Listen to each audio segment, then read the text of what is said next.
कि गांव के अधिकारी ओहो बड़का भैया हो, ए हो छोटका भैया हो भैया हाथे 10 पोखरी खुना दिया, चंपा फूल लगा दिया। आप लोग कहाँ जा रहे हैं? बैठिए, अभी समाप्त नहीं हुआ है जागरण, है कि नहीं? बैठिए, सभी कोई बैठिए और कहना कि हो भैया हाथे 10 पोखरी खुना दिया, चंपा फूल लगा दिया हो। और ताली होनी चाहिए एक बार, बोले सच्चे दरबार में, बोलिए दुर्गा मैया की। कहना है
गौर से सुने छी गीत के, समझे छी कि समझे छिए ना?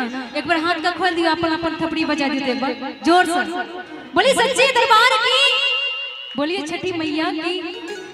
ये कहना है कि कथी बजायब बनती तेरा है, बनती तेरा है।